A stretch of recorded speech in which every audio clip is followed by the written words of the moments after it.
Yeah, I did change, and I'm really glad I changed. This one's wife. This one's wife called me. Hello, I'm HG Tudor, and have I got some groundbreaking news for you. We know that this one's wife scours social media and mainstream media to find out what is being said and written about her. Certain narcissists dismiss all of that. They're not interested, and they've got more important things to attend to than having a regard to the tittle-tattle that is written or said about them. However, many narcissists like to know what is said about them because it provides them with fuel.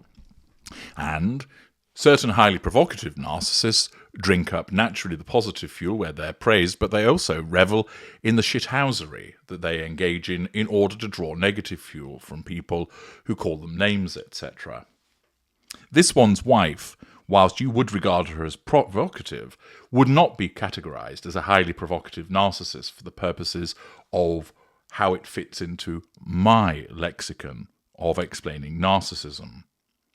The reason being is she regards herself as a kind, empathic, decent human being who is unnecessarily hard done to by groups of nasty individuals, haters and racists.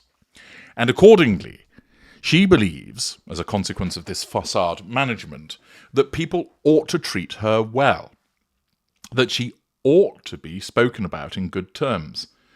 And when she faces criticism, that criticism offends her need for control. Also, her narcissism wants her to have due regard to what is going on in mainstream media and social media because, one, she'll drink of the positive fuel where the PR puff pieces are generated, and two, she wants to know who's talking ill about her because her narcissism is, in effect, nosy in that way. It doesn't necessarily mean that she contacts people directly each and every time. She hasn't got the time to do that. But we suspect that she appears below the line in various guises where she seeks to assert control under a pseudonym by responding directly to comments about her, guest speaker at the New York Post being an obvious example in that regard. There have also been instances, of course, where she has become aware of what people have stated about her, and she's asserted control indirectly through the clap-back pieces that are created. For instance, when a PR puff piece is generated in order to address a specific criticism of her. A day or two later, we see the PR puff piece which is directed about that particular issue, which demonstrates that this one's wife is fully aware of the criticism in the first place, and then she's moved to issue a PR puff piece to address it on an indirect basis.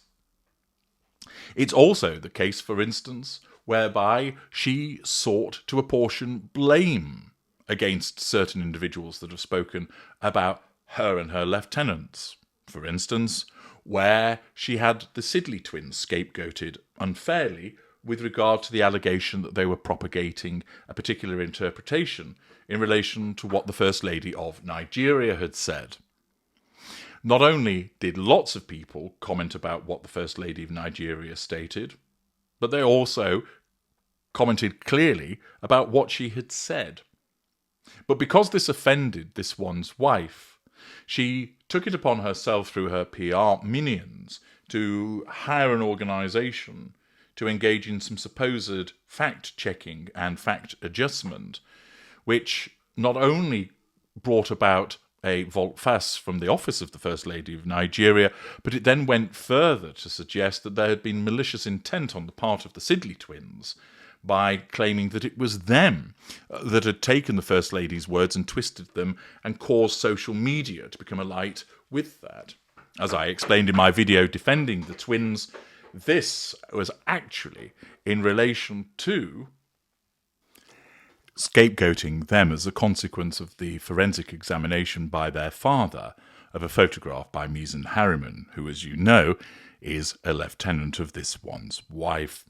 Thus, Because they had offended that lieutenant who threw his rattle out of the pram, this meant they became singled out unfairly and incorrectly by the subsequent actions generated by this one's wife's PR people.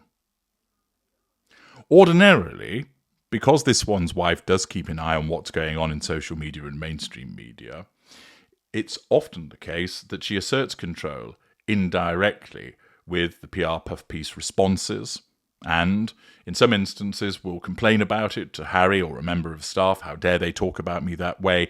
Look at the envious haters, etc.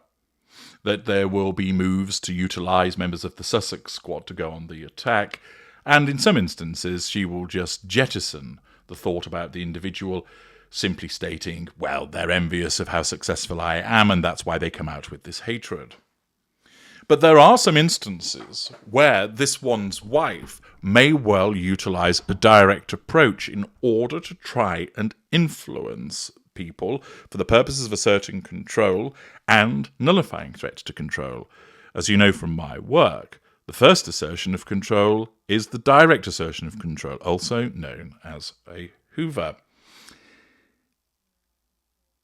This one's wife naturally knows about the work of your glorious narrator. It has come to her attention, and evidently the repeated valid analyses of her behaviour, of her narcissism, which of course she would not recognise or accept, has cultivated a variety of threats to her control. The cumulative effect, alongside the other disappointments that she has been experiencing, has evidently pushed her to the point that her narcissism has deemed that it was appropriate for her to contact me direct for the purposes of looking to assert control over me. Long-term viewers and readers of my work know that I operate a number of mobile cell phones for a variety of different purposes. One of those phones is used for consultations.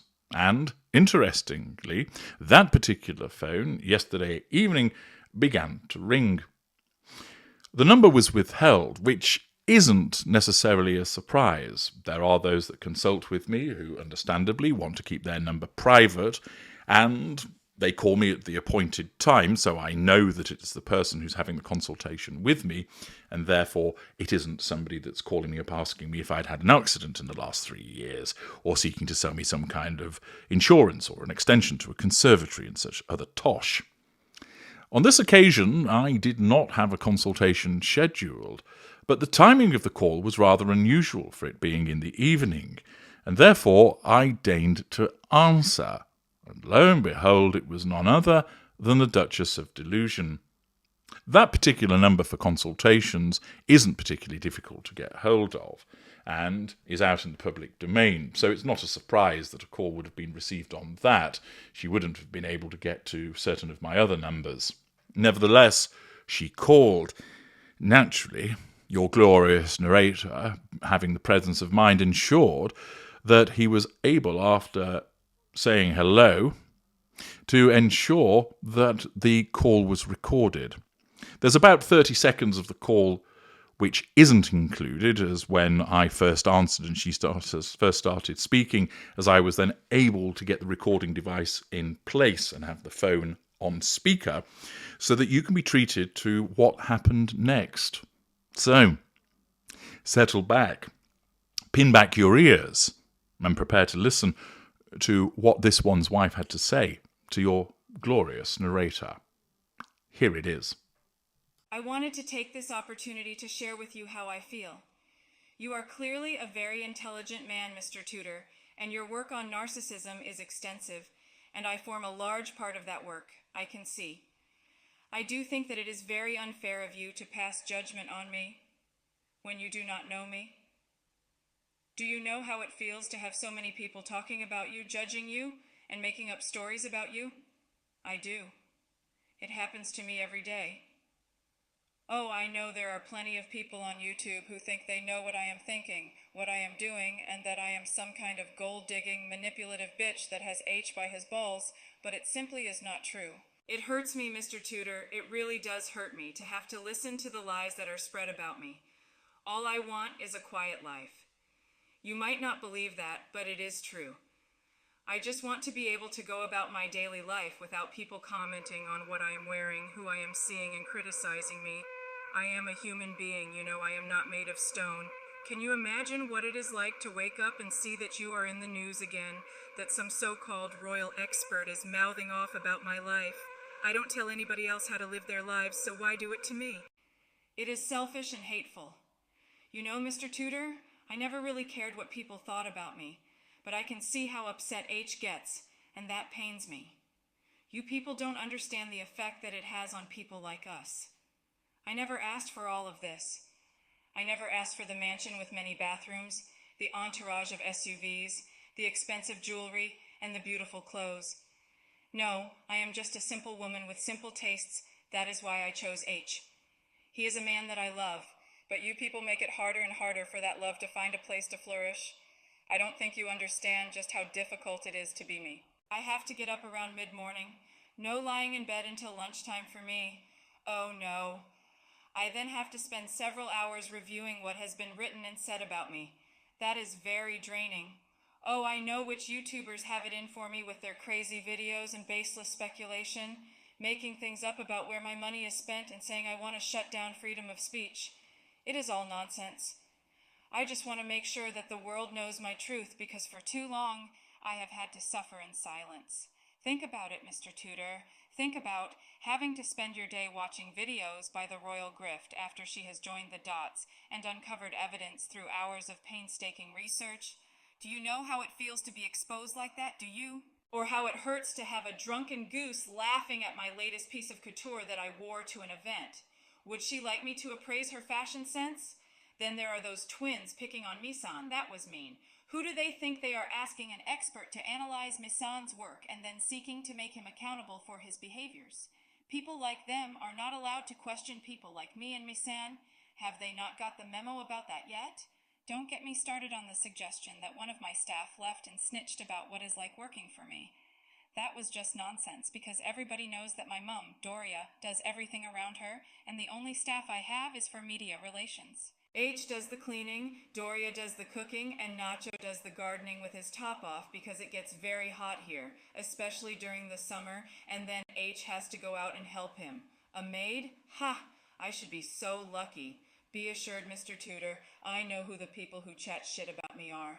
Just because they did not get to marry H, they take out their middle-aged madness on me. How is that fair? Just because I have the looks, the intellect, the glamour, the sexuality, and coloring books which made me irresistible to him, why should those losers get to take out their hatred on me? Just because they have sad and boring lives, they want to be me. Well, they can't. They do not have what it takes. I got to the top the hard way, Mr. Tudor. I put in the hours as an actress and as an activist. Do you know how hard it is to make a speech and mention yourself 54 times in 7 minutes? No. I dare say you and the others who like to talk about me do not. None of you ask if I am okay. None of you think about how all of this affects me. You have no idea of the energy it takes being equitable. None of you understand the pressure I am under having to channel the spirit of Diana. Do you realize how soul-destroying it is to send jars of jam out to people after spending one whole hour writing out the labels only for those ungrateful people to throw the jam in the trash? It is enough to make you fall to the floor and sob. I have called you Mr. Tudor because I need to be heard and also seen, but today mainly heard.